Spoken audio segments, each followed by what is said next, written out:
Hello दोस्तों, नमस्कार। बात कर लेते हैं आज के दिन भर की सारी बड़ी खबरों की, जहां सबसे पहले आपको बताएंगे अमेरिकी सेना तैयार, बटन पर ट्रंप का हाथ ईरान के लिए। आज की रात होने वाला है भारी दोस्तों। डोनाल्ड ट्रंप के हाथ में हमले का सबसे बड़ा फैसला, अमेरिकी सेना तो पूरे तरीके से है तैयार। बताएंगे क्या है ट्रंप के ईरान पर हमले का सबसे बड़ा प्लान दोस्तों। क्यों आज की रात है भारी, जबकि अमेरिका को पता है कि हमला हुआ तो S-400 से सीधी टक्कर होगी। ईरान ने भी तैयारी कर ली है दोस्तों। आज तक की सबसे बड़ी खबर आपको बताएंगे, कैसे दुनिया विश्व युद्ध 3 की ओर बढ़ती जा रही है दोस्तों। तो वहीं ईरान के खिलाफ ट्रंप ने उठाया सबसे बड़ा फैसला, ईरान के साथ कारोबार करने वाले देशों पर लगाया इतने प्रतिशत का भारी टैक्स।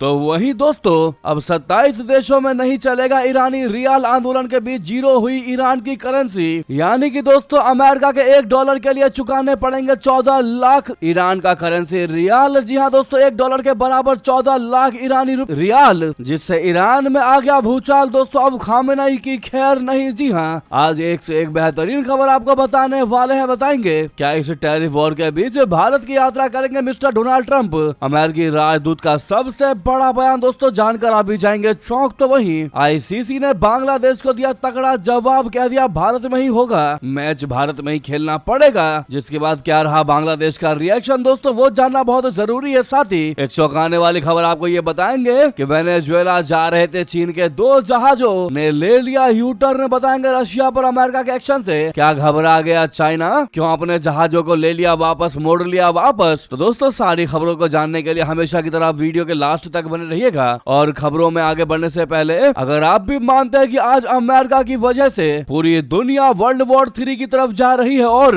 डोनाल्ड ट्रंप को एट एनी कॉस्ट इस्तीफा देना चाहिए, जिसकी वजह से दुनिया में उथल पुथल मची है, महंगाई से लेकर वस्तुओं की मार झेल रही है दुनिया, तो दोस्तों इस वीडियो को लाइक करके, चैनल को सब्सक्राइब करके, बेल आइकन दबा के कमेंट में जय हिंद के साथ मेरा भारत महान जरूर कहिएगा। तो बात करते हैं पहली सबसे बड़ी खबर की, जहां पर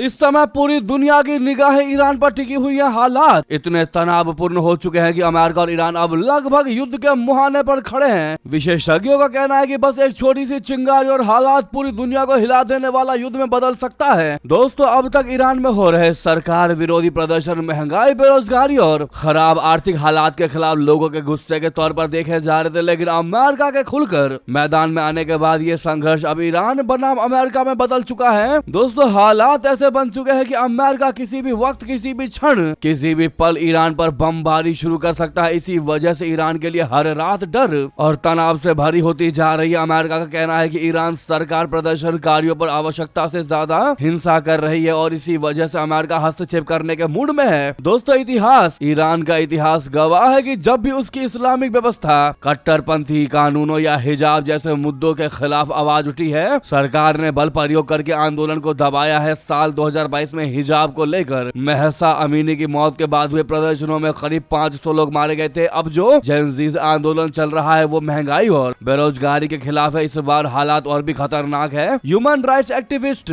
न्यूज एजेंसी के मुताबिक अब तक 544 लोगों की ईरान में मौत हो चुकी है। इनमें 496 प्रदर्शनकारी, 48 सुरक्षाकर्मी शामिल है। 10,000 से भी ज्यादा लोग दोस्तों गिरफ्तार या हिरासत में है। ईरान सरकार इन प्रदर्शनों को अमेरिका और इजराइल की साजिश बता रहा है। वहीं दोस्तों अमेरिका इन जेनजीज प्रदर्शनों को ईरान की सत्ता पलटने का सुनहरा मौका मान रहा है, एक अपॉर्चुनिटी की तरह देख रहा है दोस्तों। 28 दिसंबर से चल रहे इस आंदोलन को डोनाल्ड ट्रंप का खुला समर्थन मिला है। ट्रंप ने कहा है कि अमेरिका प्रदर्शनकारियों की मदद करने के लिए हर पल तैयार है। डोनाल्ड ट्रंप के करीबी और अमेरिकी सेनेटर लिंडसे ग्राहम ने कहा कि डोनाल्ड ट्रंप बाराक ओबामा नहीं है, ईरान के लोगों को जल्द ही आजादी मिलेगी। इस बयान को ईरान के खिलाफ बड़ी सैन्य कार्रवाई का संकेत माना जा रहा है दोस्तों।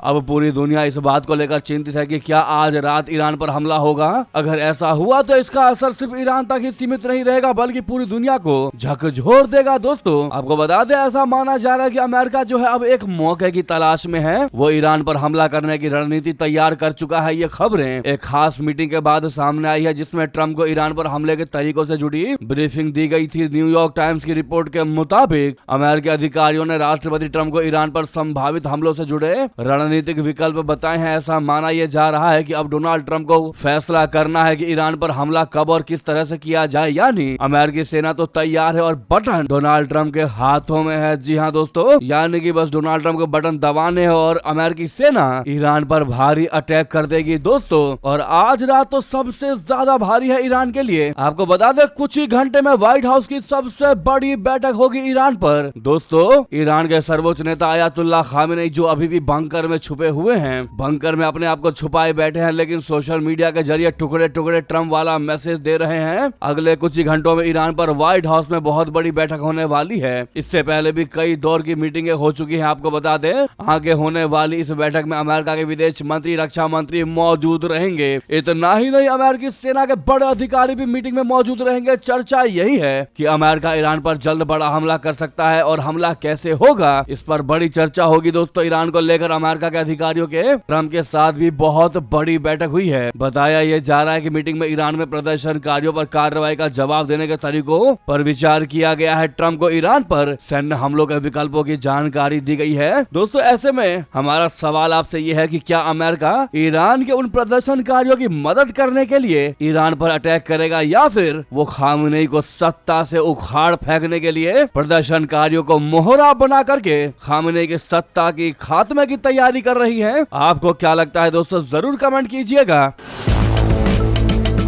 जिस प्रकार से एकमात्र अमेरिका ही प्रदर्शनकारियों के मदद के गुण गाता नजर आ रहा है दोस्तों, और लगातार इस मुद्दे पर सीरियस दिखाई दे रहा है। क्या लगता है आपको, क्या ये वाकई में प्रदर्शनकारियों की मदद है, या फिर बस अमेरिका को कैसे भी खामेनी को सत्ता से उठाकर फेंकना है? दोस्तों, आप भारी मात्रा में कमेंट कीजिएगा। जो भी खबर को देख रहे हैं, पहले तो वीडियो को लाइक कर लीजिएगा, अभी तक लाइक नहीं किया है तो, और कमेंट करके बताइएगा जरूर आपको क्या लगता है। आखिर क्यों ट्रंप ने अपने बयानों से दुनिया भर में हलचलें पैदा कर रखी है दोस्तों। दूसरी बार जब से राष्ट्रपति बने है ट्रंप, तब से उन्होंने तहलका मचा कर रखा हुआ है। अब सवाल यह है कि क्या ईरान पर अटैक करना अमेरिका के लिए इतना आसान होगा? जबकि अमेरिका ने हमला किया तो पहली बार S-400 से होगा उसका सीधा टक्कर दोस्तों, क्योंकि ईरान ने पिछले कुछ वर्षों में रशिया और चीन की मदद से अपनी सैन्य शक्तियां बढ़ाई हैं। इसके अलावा ईरान ने स्वदेशी हथियार भी विकसित किए हैं, जिनमें एयर डिफेंस सिस्टम प्रमुख है। ऐसे में अगर अमेरिका हमला करता है तो उसे ईरान के इन एयर डिफेंस सिस्टम्स का मुकाबला करना होगा दोस्तों। रिपोर्ट ऐसी भी है कि रशिया ने 2025 के अंत में ईरान को S-400 मिसाइल सिस्टम की डिलीवरी पूरी की है। यह सिस्टम S-400 जो है वो 400 किलोमीटर की रेंज में किसी भी हवाई लक्ष्य को धाराशायी करने में सक्षम है। इसके अलावा यह स्टील्थ विमानों और बैलिस्टिक मिसाइलों को भी मार गिरा सकता है। अगर अमेरिका का अटैक होता है दोस्तों तो S-400 भी ईरान की तरफ से इस्तेमाल होगा। तब ये देखना होगा कि S-400 के आगे क्या अमेरिकी सेना पस्त हो पाती है। तो दोस्तों, वही आपको बताते चौंका देने वाली जानकारी।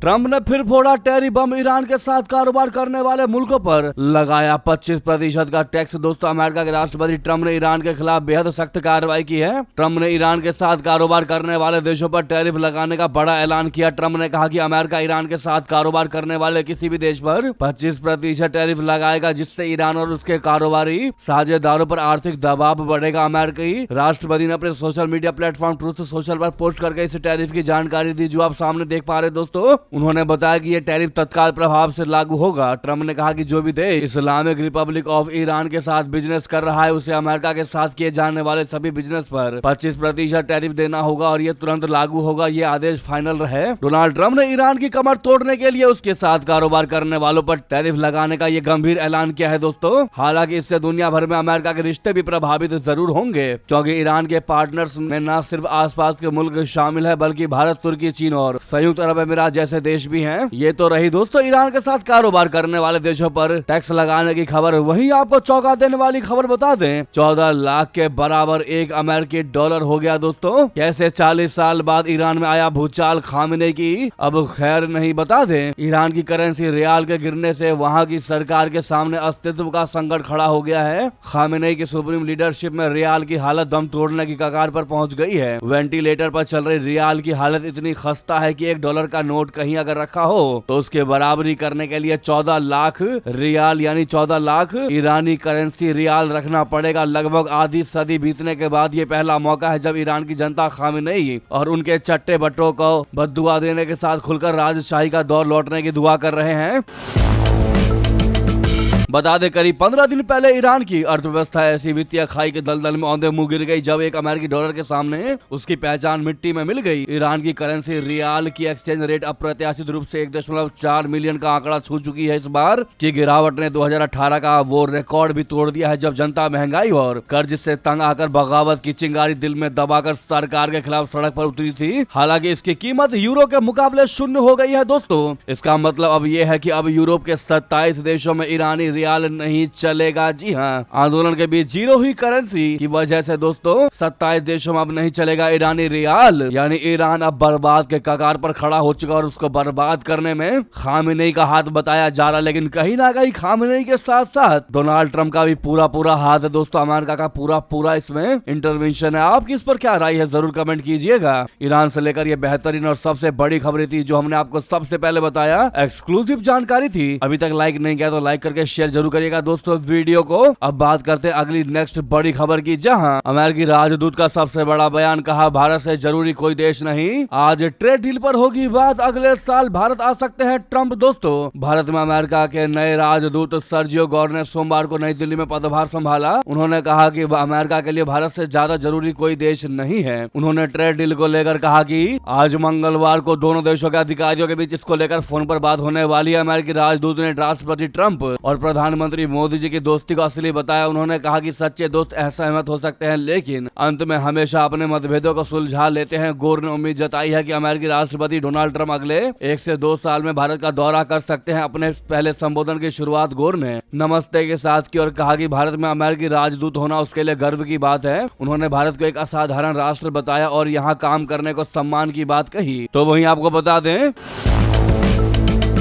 इंटरनेशनल क्रिकेट काउंसिल बोले तो आईसीसी ने बांग्लादेश क्रिकेट बोर्ड बीसीबी की T20 वर्ल्ड कप के वेन्यू बदलने की मांग को खारिज कर दी। दोस्तों आईसीसी ने साफ कर दिया कि वर्ल्ड कप के शेड्यूल में कोई बदलाव नहीं होगा। न्यूज एजेंसी ANI ने एक्सपर्ट आईसीसी के हवाले से यह खबर दी। हालांकि बाद में इस पोस्ट को डिलीट कर दिया गया और आईसीसी सूत्रों के हवाले से यह जानकारी देते हुए दूसरा पोस्ट किया गया। ANI के मुताबिक आईसीसी ने इंटरनेशनल एक्सपर्ट्स की जाँच में पाया कि बांग्लादेश टीम और अधिकारियों को भारत में कोई खतरा नहीं है। खासतौर पर कोलकाता और मुंबई में बांग्लादेश के तय मुकाबलों को लेकर जोखिम को सुरक्षा इंतजामों से संभाला जा सकता है। वर्ल्ड कप पर आईसीसी के 5 पॉइंट्स आपको बता दें दोस्तों। पहला तो यह कि स्केड्यूल तय हो चुका है, कोई बदलाव होगा ही नहीं। दूसरा ये कि खतरे को लेकर मीडिया रिपोर्ट्स खारिज कर दी गई हैं। आईसीसी ने कहा कि कुछ मीडिया रिपोर्ट्स ने कंटिजेंसी प्लानिंग यानी आपात योजना को वास्तविक खतरे के रूप में पेश किया जो सही नहीं है। तीसरा पॉइंट ये कि बीसीसीआई और प्रशासन पर आईसीसी को पूरा भरोसा है। चौथा ये कि टीम सिलेक्शन पर कोई शर्त नहीं रखी जाएगी। पांचवा और अंतिम पॉइंट ये कि आईसीसी ने बताया कि T20 वर्ल्ड कप 2026 की सुरक्षा योजना की लगातार समीक्षा की जा रही है। तो दोस्तों वहीं आपको बता दें बांग्लादेश में एक और हिंदू युवक की पीट कर हत्या, 25 दिन में 8वीं हत्या की वारदात। जी हां, बांग्लादेश में हिंदू अल्पसंख्यकों की सुरक्षा को लेकर चिंता बढ़ती जा रही है। बांग्लादेश में एक और हिंदू युवक की हत्या कर दी गई। फेंगुआ के दागन भुआ में समीर दास जो कि 28 साल के थे उसको पीट कर मार डाला गया। आरोपी उसका ऑटो लूट कर फरार हो गए। पुलिस हत्यारों की तलाश कर रही है। पिछले 25 दिन में बांग्लादेश में हिंदुओं की हत्या का ये 8वीं वारदात है दोस्तों। पुलिस के मुताबिक समीर दागन भुआ के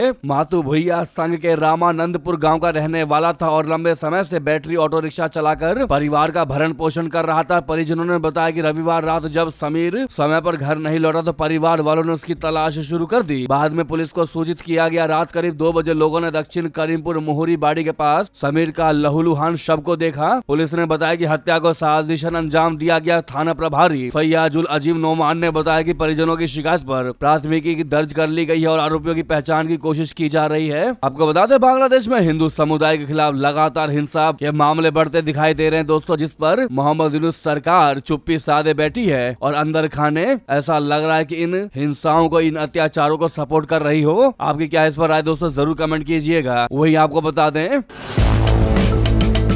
क्या रशिया पर अमेरिका के एक्शन से घबरा गया ड्रैगन। दोस्तों वेनेजुएला जा रहे अपने 2 जहाजों को वापस मोड़ लिया। बता दें समुद्र में अमेरिका का खौफ साफ नजर आ रहा है। अमेरिका ने कुछ दिनों पहले ही रूस के टैंकर को उत्तरी अटलांटिक महासागर में जब्त किया था। अब खबर ये आ रही है कि अमेरिकी कार्रवाई के डर से वेनेजुएला तट की ओर बढ़ रहे चीन के 2 विशाल तेल टैंकर्स ने अपना रास्ता बदल लिया है और अब वे एशिया की ओर लौट रहे हैं। कहा यह जा रहा है कि चीन के झंडे लगे ये दोनों सुपर टैंकर कई हफ्तों से अटलांटिक महासागर में लंगर डाले खड़े थे और वेनेजुएला के बंदरगाहों पर जाने की मंजूरी का इंतजार कर रहे थे। इनके जहाजों के नाम जिंगिए और 1000 सन्नी बताए जा रहे हैं। अमेरिका के वेनेजुएला पर लगाए गए तेल प्रतिबंध और राष्ट्रपति निकोलस मादुरो की गिरफ्तारी के बाद पैदा हुए राजनीतिक संकट के बीच ये दोनों जहाज यू टर्न लेते हुए एशिया की ओर लौट रहे हैं। बता दें कि वेनेजुएला की विदेशी आय एक बड़ा हिस्सा तेल निर्यात से आता है और चीन को होने वाली सप्लाई उसके व्यापार की रीढ़ मानी जाती है। देश के कुल निर्यात आय में तेल की हिस्सेदारी लगभग 95% है। अमेरिकी प्रतिबंधों के तहत वेनेजुएला के जल क्षेत्र में आने जाने वाले प्रतिबंधित तेल टैंकरों पर पूर्ण नाकेबंदी लागू है, जिसका उद्देश्य ऊर्जा व्यापार पर अंकुश लगाना है। दोस्तों तो वहीं आपको बता दें चीन के लिए ताइवान है टेढ़ी खीर। आखिर क्यों वेनेजुएला जैसा ऑपरेशन नहीं चला सकता ड्रैगन? बता दें अमेरिका ने वेनेजुएला पर हमला करके जिस तरीके से राष्ट्रीय अध्यक्ष को महज 3 घंटे के अंदर उठा लिया, ये पूरी दुनिया को हैरान करने वाला अभियान आज भी है। चीन भी अपने सेना की बराबरी अमेरिका के साथ करना चाहता है। हालांकि जानकारों का कहना है कि चीन के पास अभी इतना सामंजस्य और बाहरी समर्थन नहीं है कि वो इस तरह के अभियान को अंजाम दे सके। ताइवान चीन के महज 100 किलोमीटर की दूरी पर है। इसके बाद भी चीन दूर से ही गीदड़ भभकी देता रहता है। वो आज भी ताइवान में घुसकर कोई ऑपरेशन करने में सक्षम नहीं है। SCMP की रिपोर्ट के मुताबिक वॉशिंगटन के पास केवल ताकतवर हथियार ही नहीं बल्कि सभी विभागों और संस्थानों में अद्भुत सामंजस्य भी है। चीन में इसकी बड़ी कमी है। चीन बीते 2 दशकों से अपनी सेना और हथियारों को ताकतवर बनाने में लगा हुआ है। उसने कई हथियार और युद्धपोत बनाए हैं, साइबर स्पेस फोर्स तैयार की है। इसके बाद भी चीन अब तक इस तरह के अभियान चलाने के लिए संगठन नहीं तैयार कर पाया। चीन में राजनीति इतनी मजबूत नहीं है कि वे इस तरह से संवेदनशील अभियान के लिए तैयार हो सके। जानकारों का ये कहना है कि अगर चीन मादुरो स्टाइल में कोई अभियान चलाता भी है तो यह बहुत धीमा होगा और इससे नुकसान ज्यादा होगा। इसके अलावा पूरी दुनिया चीन पर टूट पड़ेगी। अमेरिका ने वेनेजुएला में जो अभियान चलाया है वो आधुनिक युग के एयर पावर, इलेक्ट्रॉनिक वॉरफेयर और खुफिया तंत्र की कामयाबी का कड़ा और बड़ा उदाहरण है। इनमें से किसी एक को ऑपरेशन का पूरा क्रेडिट नहीं दिया जा सकता, बल्कि सारे ही विभाग एक कमांड पर काम कर रहे थे। ऐसे में इतना बड़ा संगठन चलाना चाइना की बस की बात संभव नहीं है। दोस्तों अगली खबर की बात करते हैं, जहां पर प्रधानमंत्री नरेंद्र मोदी जी की एक बार फिर कार डिप्लोमेसी आई सामने। जर्मन चांसलर फ्रेडरिक मर्ज के साथ एक ही कार में बैठे अहमदाबाद में साथ में उड़ाई पतंग। जी हां, भारत और जर्मनी के बीच रणनीतिक साझेदारी के 25 साल और राजनयिक संबंधों के 75 साल पूरे होने के मौके पर जर्मन चांसलर फ्रेडरिक मर्ज 2 दिवसीय भारत दौरे पर आए हैं। सोमवार को दोनों देशों के नेता एक साथ कार में यात्रा करते नजर आए। इस दौरान दोनों नेताओं के बीच खास किस्म की गर्मजोशी नजर आई। प्रधानमंत्री नरेंद्र मोदी जी ने जर्मन चांसलर फ्रेडरिक मर्ज के साथ कार वाली तस्वीर एक्स पर शेयर की। इस दौरान उन्होंने कहा कि साझा मूल्य, व्यापक सहयोग और आपसी समझ से भारत और जर्मनी के बीच दोस्ती लगातार बढ़ रही है। पहले दिन प्रधानमंत्री मोदी जी ने फ्रेडरिक के साथ गुजरात के ऐतिहासिक साबरमती गांधी आश्रम का दौरा किया। साथ ही साबरमती रिवर फ्रंट पर ओपन कार में यात्रा की। इस दौरान दोनों नेताओं ने पतंग उड़ाने की कोशिश भी की। जर्मन चांसलर ने प्रधानमंत्री मोदी जी की तरफ से गुजरात आमंत्रण को लेकर आभार प्रकट किया। उन्होंने कहा कि आपने मुझे अपने गृह राज्य गुजरात आने का न्योता दिया। इस खास जेस्टर के लिए आपका दिल से शुक्रिया अदा करता हूँ। यह हमारे दोनों देशों के बीच गहरे रिश्तों की निशानी है। यह मेरे प्रति आपकी दोस्ती का भी सबूत है। दोस्तों इतना ही नहीं, रशिया के हथियारों के खरीद को लेकर भी जर्मन चांसलर ने बयान दिया। मोदी जी के साथ संयुक्त प्रेस कॉन्फ्रेंस में जर्मन चांसलर फ्रेडरिक मर्ज ने कहा कि जर्मनी भारत के साथ रक्षा उद्योग सहयोग को और गहरा करना चाहता है। इससे दोनों देशों को मजबूती मिलेगी और इससे भारत की रशिया पर निर्भरता भी कम होगी। मर्ज के इस बयान को भारत की पारंपरिक रक्षा खरीद नीति से जोड़कर देखा गया, जिस पर सवाल उठने लगे। दोस्तों इस बयान के बाद विदेश सचिव विक्रम मिश्री ने भारत का रुख स्पष्ट किया। उन्होंने कहा कि जर्मन चांसलर का बयान भारत के संदर्भ में रक्षा और सुरक्षा नीति को लेकर जर्मनी के बदले हुए नजरिए की ओर इशारा करता है, न कि भारत की किसी रणनीतिक मजबूरी की ओर। मिश्री ने कहा कि हमारी रक्षा खरीद नीति पूरी तरीके से हमारे राष्ट्रीय हितों से संचालित होती है, यह किसी भी तरह से वैचारिक नहीं है। जी हाँ दोस्तों, वहीं आपको बता दें गणतंत्र दिवस यानी 26 जनवरी से पहले छावनी में तब्दील हुई घाटी। जम्मू कश्मीर में चप्पे चप्पे पर सुरक्षा इंतजाम चाक चौबंद। दोस्तों सरहद पर इस वक्त हिंदुस्तान के धुरंधरों का मिशन 26 जनवरी एक्टिव है। घाटी में हर कदम पर सुरक्षा बलों की पैनी नजर है और निशाने पर है मुनीर के 120 आतंकी जो सीमा पार टेरर लॉन्च पैड पर मौजूद है। मगर हिंद की सेना तैयार है पाकिस्तान की हर साजिश को सीमा पर ही कुचलने के लिए। Field marshal Asim Munir gang का घुसपैठ प्लान बॉर्डर पर नाकाम हो रहा है, इसीलिए ड्रोन ड्रोन वाली साजिश फेल, अब सीमा पार से नया खेल खेला जा रहा है। दिन हो या फिर रात हो, हिंद की सेना 24 घंटे मुस्तैद है मुनीर आर्मी के हर उस नापाक प्लान को मिट्टी में मिलाने के लिए जिसका मकसद हिंदुस्तान में दहशत फैलाना है। खास करके बॉर्डर वाले इलाके में सुरक्षा बल चौकस है। 26 जनवरी से पहले पाकिस्तान एक बार फिर जम्मू कश्मीर को दहलाने की साजिश रच रहा था, लेकिन आतंकिस्तान की नापाक साजिश मिट्टी में मिल गई। ड्रोन के जरिए सीमा पार से हथियार भेजे गए, जिन्हें सांबा सेक्टर में सुरक्षा बलों ने ड्रोन समेत हथियार बरामद कर लिए। वहीं आपको बता दें, भारत के एतराज के बावजूद बाज नहीं आ रहा चाइना। शख्सगाम घाटी पर फिर ठोक दिया दावा।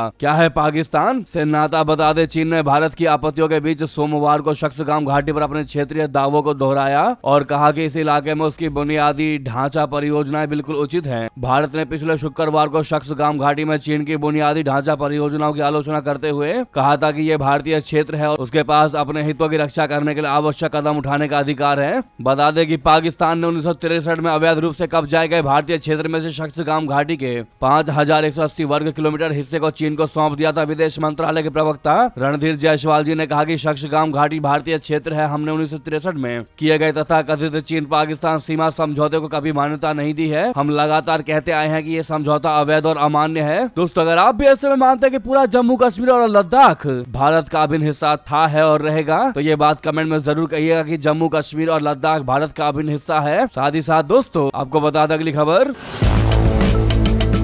बंगाल में कांग्रेस किसके साथ करेगी गठबंधन? 17 और 18 जनवरी को होगी बड़ी बैठक। कई दिग्गज नेता रहने वाले हैं मौजूद। दोस्तों, कांग्रेस के शीर्ष नेता पश्चिम बंगाल में आगामी विधानसभा चुनावों के लिए चुनावी तैयारियों और रणनीति पर चर्चा करने के लिए 17 जनवरी को प्रदेश के वरिष्ठ पार्टी नेताओं के साथ बैठकें करेंगे। इकोनॉमिक टाइम्स के सूत्रों के मुताबिक पश्चिम बंगाल के लिए पार्टी की स्क्रीनिंग कमेटी की बैठक भी 18 जनवरी को कोलकाता में होगी। राज्य की राजनीतिक कार्यवाही समिति के सदस्यों, चुनाव समिति के सदस्यों और राज्य के वरिष्ठ पार्टी पर्यवेक्षकों की अन्य बैठकें भी 18 जनवरी को कोलकाता में होंगी। इसमें खड़गे समेत कई दिग्गज नेता शामिल होंगे। जी हाँ, वहीं आपको बता दें, राष्ट्रीय युवा दिवस पर बोले सीएम योगी आदित्यनाथ, कहा गर्व है कि मैं हिंदू हूँ, हमने किसी को गुलाम नहीं बनाया। जी हाँ, उत्तर प्रदेश के मुख्यमंत्री योगी आदित्यनाथ जी ने बड़ा बयान दिया। उन्होंने हिंदू धर्म की महानता बताते हुए कहा कि हमने कभी किसी को गुलाम नहीं बनाया और हमेशा मानवता के कल्याण का मार्ग अपनाया है। हमने कभी किसी भी अपनी बात को नहीं थोपा, जबकि हमारे पास बल था, बुद्धि थी, लेकिन हमने कभी इसका दुरुपयोग नहीं किया। सीएम योगी आदित्यनाथ जी ने लखनऊ में स्वामी विवेकानंद जी की जयंती पर राष्ट्रीय युवा दिवस पर आयोजित विशेष कार्यक्रम में शामिल हुए। इस दौरान उन्होंने कहा कि स्वामी विवेकानंद को याद करते हुए कहा कि उन्होंने भारत की सनातन संस्कृति, आध्यात्मिक चेतना को वैश्विक मंच पर अपनी बौद्धिक प्रतिभा से परिचित कराने में बड़ी भूमिका का निर्वहन किया था। दोस्तों, वहीं ये थी अभी की सारी बड़ी जानकारी। आपको खबर कैसी लगी जरूर कमेंट करके बताइएगा। लगे हाथ तो वीडियो को लाइक करके इस चैनल को सब्सक्राइब करके बेल आइकन दबा के कमेंट में जय हिंद कह दीजिएगा। दोस्तों, तो मिलते हैं आपसे अगली बड़ी खबर में। यहाँ तक बने रहने के लिए आप सभी का बहुत बहुत धन्यवाद, बहुत बहुत आभार। जय हिंद, जय भारत।